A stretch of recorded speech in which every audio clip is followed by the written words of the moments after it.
Je vais vous expliquer en quelques mots en quoi consiste le travail de Tous sous un même toit. Alors d'abord la genèse de ce projet.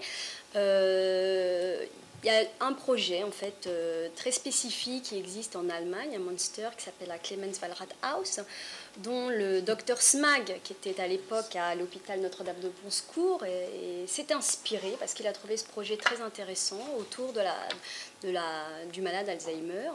Et il s'en est inspiré parce qu'il se rendait compte qu'en fait, en France, en tout cas ici sur le territoire, il manquait parfois d'un référent pour faire un peu de lien entre les différents professionnels pour aider la famille à se repérer. Donc il s'est inspiré de ce projet pour venir créer ça en France, notamment à Paris, donc tous sous un même toit. Alors il en est le concepteur, mais c'est réellement Catherine Piot, il faut lui rendre ce qui lui appartient, qui a vraiment monté ce projet dans les faits et qui l'a fait vivre. Donc il a été ouvert en février 2007 maintenant, donc on a 4 ans, un peu plus de 4 ans d'existence.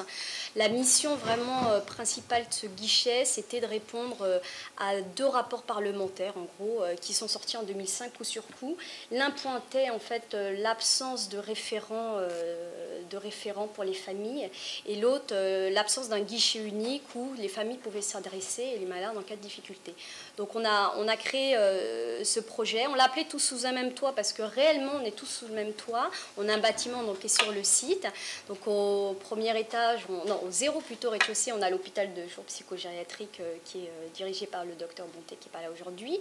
On a au rez-de-chaussée, donc au premier étage, l'accueil de jour thérapeutique qui vous sera présenté par la suite. Et puis on partage le 2e étage avec l'association de famille France Alzheimer qui est présent ici, et puis le guichet unique. Donc nous, notre mission principale, c'est vraiment d'abord l'accueil des familles et des malades. L'accueil dans le sens où nos bureaux sont ouverts du lundi au vendredi toute la journée pour accueillir les demandes d'information, les appels au secours, les appels à l'aide, parce que clairement, parfois c'est des appels à l'aide. Donc on a volontairement ouvert le guichet aux rendez-vous et les visites sans rendez-vous. Alors, évidemment, quand on veut prendre le temps, c'est toujours mieux de prendre rendez-vous, parce qu'on est sûr que l'équipe sera là pour vous recevoir. Mais on a aussi fait le choix d'accueillir sans rendez-vous, parce que quand les aidants ont une demande, c'est difficile parfois de faire la démarche de demander de l'aide. Il faut qu'au moment où ils sont prêts à faire cette démarche-là, nous, on soit en capacité de les accueillir et de les entendre. Donc on a fait ce choix d'être ouvert toute la semaine sans rendez-vous. La deuxième mission, c'est l'information sur tout ce qui se fait en matière de traitement, par exemple, ce qui se fait un peu dans l'actualité, les ressources professionnelles. Alors, on s'est évidemment spécialisé sur le territoire parisien parce qu'on ne connaîtra jamais aussi bien les ressources françaises qu'on connaît, celles en tout cas du 14e arrondissement. Donc, c'est toute cette information sur ce qui se fait sur le réseau professionnel et la filière gériatrique pour que les gens puissent vraiment être dans des choix éclairés de ce qui se présente à eux pour, dans un premier objectif, un maintien à domicile efficient. Donc cette information, elle se fait soit lorsque les gens viennent à nous orientés par un professionnel, c'est quand même 60% des signalements sont faits par des professionnels.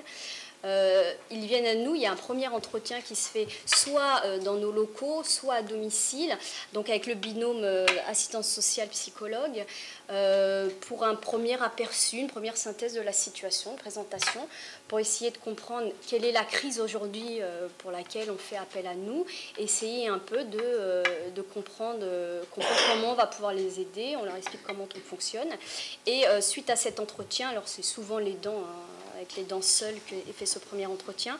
Il est toujours suivi, quoi qu'il arrive, d'une visite à domicile.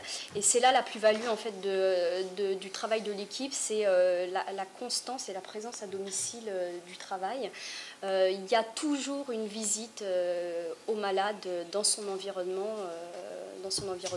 C'est toujours une visite à 2, pour 2 raisons d'abord. La première, c'est qu'elles n'ont pas la même profession, elles n'ont pas le même regard. Donc elles ont vraiment une évaluation globale de la situation. Et puis la deuxième, il y en a presque 3. La deuxième raison, c'est que parfois l'aidant en présence de son malade et la personne malade en présence de son aidant s'auto-censure un peu dans la parole.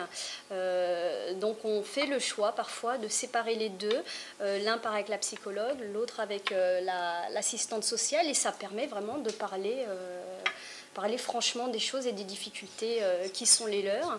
Et puis la troisième raison, c'est parfois aussi pour des questions de sécurité. Quand on arrive dans un domicile, on ne sait pas trop ce qui nous attend. Donc pour des raisons de sécurité, elles y vont toujours sur cette première visite à deux.